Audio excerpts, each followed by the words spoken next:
Hello, hello et bienvenue à toi dans cette nouvelle vidéo où, comme tu peux très certainement t'en douter déjà, je vais te parler de la période actuelle. Et si tu regardes cette vidéo, c'est que probablement que tu te sens actuellement perdu ou que tu es dans un espèce de brouillard dans lequel tu as l'impression d'être embourbé et où tu as peut-être de la difficulté à percevoir l'avenir, à percevoir qu'est-ce que tu devrais faire, qu'est-ce que tu devrais mettre en place, où est-ce que tu t'en vas. En tout cas, plein de choses qui viennent se mêler dans la tête. Et pour être totalement transparent, je suis moi aussi dans cette période-là, comme beaucoup de personnes, pour ne pas dire toutes les personnes, bien que pour certaines personnes, cela puisse durer plus ou moins longtemps. On n'est pas là pour juger ça, on est simplement là pour discuter de ce qui est en train de se passer et pour avoir aussi quelques clés qui permettront eh bien de mieux vivre cette période, de la vivre plus sereinement. Si tu ne me connais pas, je suis Sébastien Poulet, je suis canal, je suis... euh, comment je pourrais me décrire? Je suis canal, j'accompagne les personnes dans leur éveil spirituel, dans leur cheminement spirituel. Donc on peut dire que je suis un espèce de guide spirituel, euh, mais également guide de vie, à travers tout ce que je peux canaliser, que ce soit pour le collectif ou pour chaque personne. Pour en revenir à la période actuelle, je vais utiliser une métaphore qui m'a été transmise lors d'une séance individuelle et que je trouve géniale. On est dans une période de transition. Donc déjà, qui dit transition dit qu'on est en train de se déplacer d'un point A vers un point B. Donc déjà, on est en chemin, bien qu'on le soit perpétuellement, je te l'accorde, mais on est en chemin. C'est-à-dire que on est un petit peu en train de passer d'un bout de terre vers un autre. Et pour ça, qu'est-ce qui se passe? Eh bien, il se passe qu'on est en train de traverser un pont. Et ce pont, c'est comme si c'était une passerelle himalayenne. Et donc, qu'est-ce qui se passe? On est sur ce pont-là. En dessous, il y a du vide, il y a un cours d'eau, hein, c'est en mouvement. Et sur cette passerelle himalayenne, eh bien, on est un petit peu à la merci du vent, de la météo, hein, de la pluie, euh, mais aussi lorsque on se déplace, lorsqu'on traverse une passerelle himalayenne, on, nos propres mouvements, nos propres pas font bouger la passerelle. Donc ça tangue, ça balance comme ça. Et donc il y a des moments où on va avancer plus sereinement parce qu'il y a moins de vent. Puis dès qu'on commence à accélérer, on fait bouger encore plus la passerelle. Donc hop, on s'arrête, on a un peu peur, on se demande ce qui se passe, etc. Donc encore une fois, cette période, elle est normale. Elle est chiante, mais elle est normale. Et donc dans cette transition, on est en train de s'en aller ailleurs.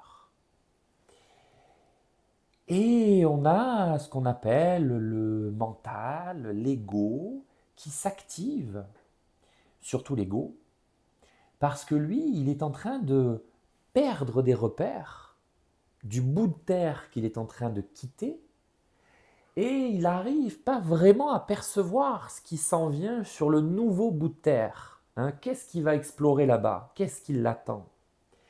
Et ça crée beaucoup de peur, de tension, de crispation, parce qu'il essaye continuellement d'anticiper, de prévoir.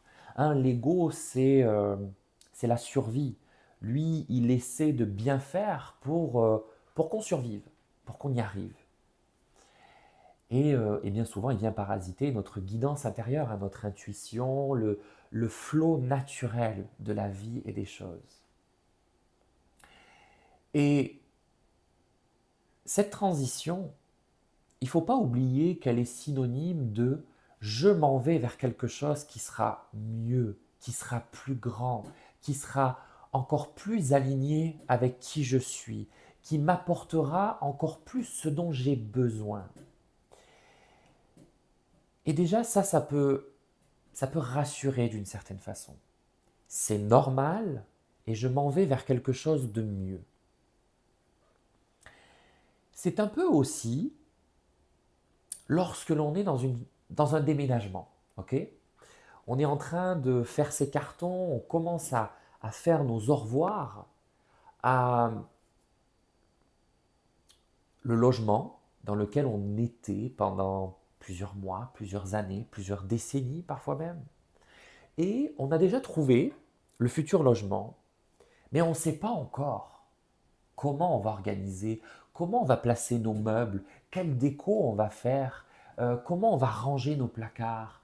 Euh, et puis, on ne sait pas encore, est-ce que le soleil rentrera par telle fenêtre, de quelle heure à quelle heure, et puis est-ce qu'à cette fenêtre là-bas, il y aura du bruit ou pas. On n'a pas encore tous les détails de ce qui va se passer dans ce nouveau logement.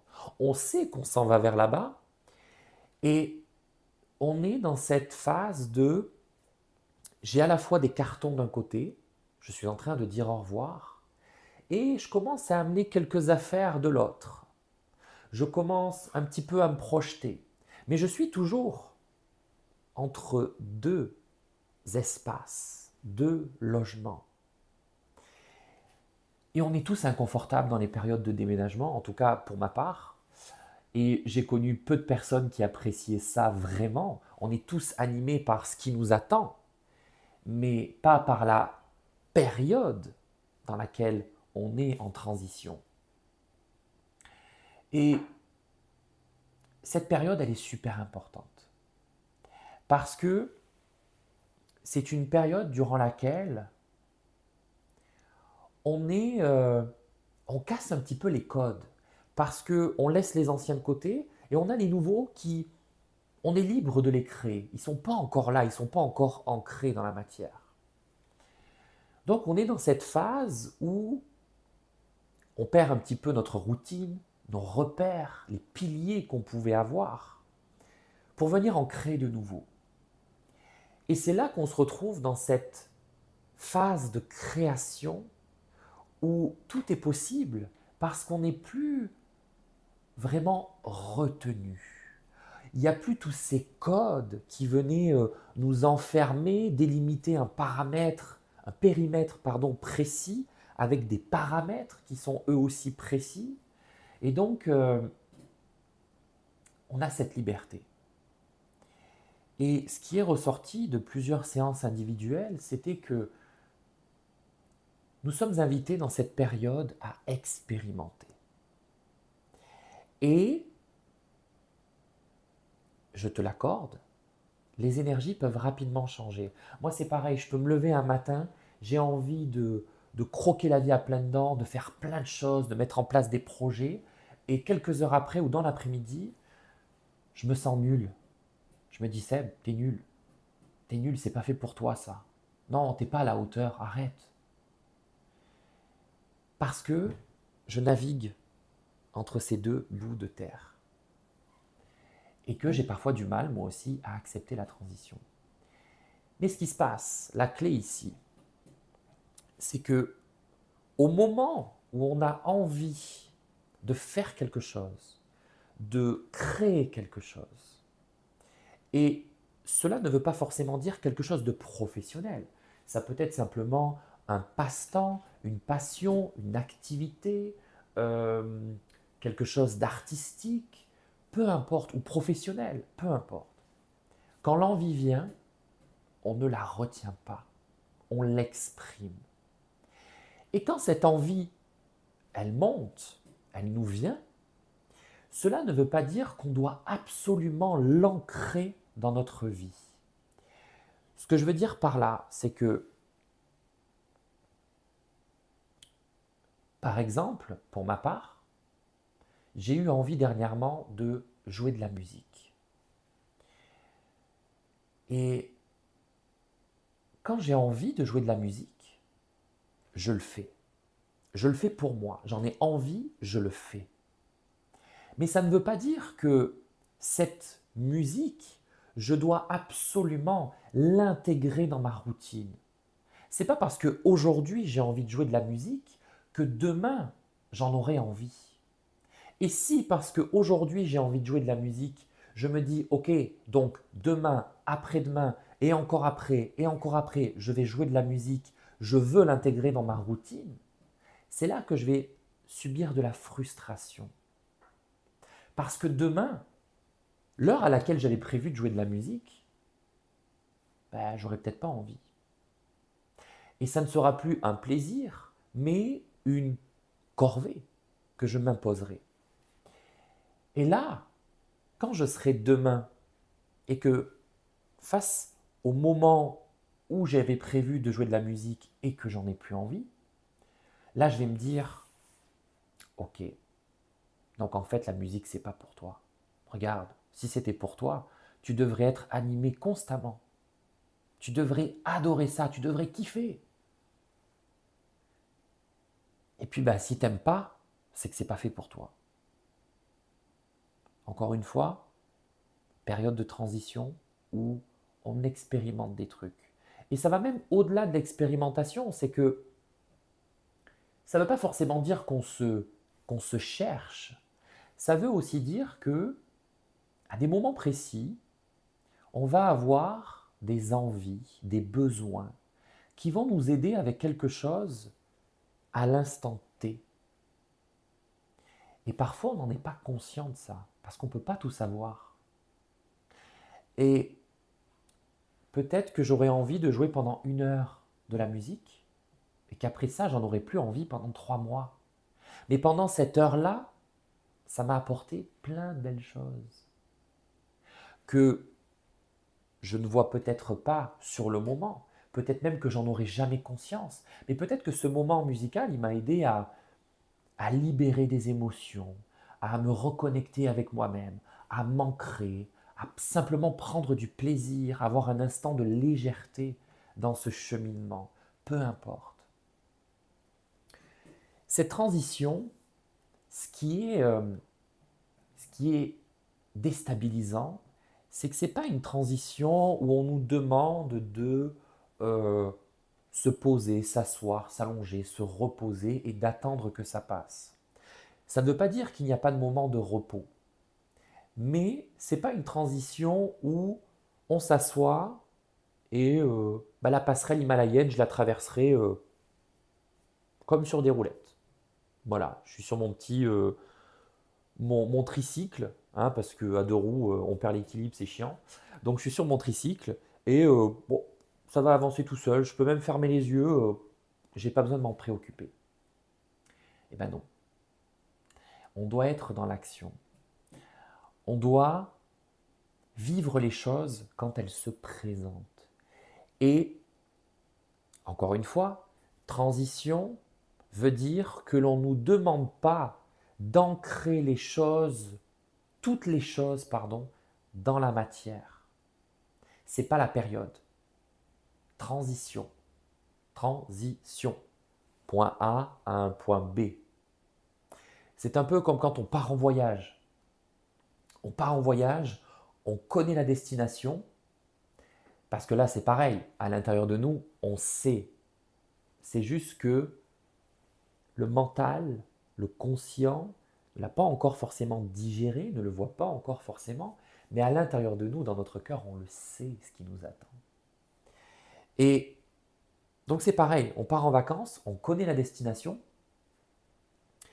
et on a cette phase plus ou moins agréable qui est le transport, le trajet. Peut-être que pour aller à cette destination-là, je vais d'abord prendre ma voiture pour aller jusqu'à l'aéroport. Je vais prendre un premier avion, puis je vais avoir une escale, puis je vais avoir un deuxième avion.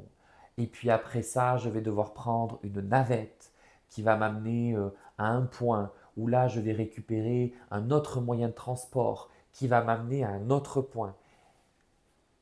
Et qu'est-ce qui se passe si on reste la tête dans le guidon, à dire oh là là, c'est long, c'est chiant, le transport, franchement, moi ça m'emmerde, je veux pas ça, c'est nul.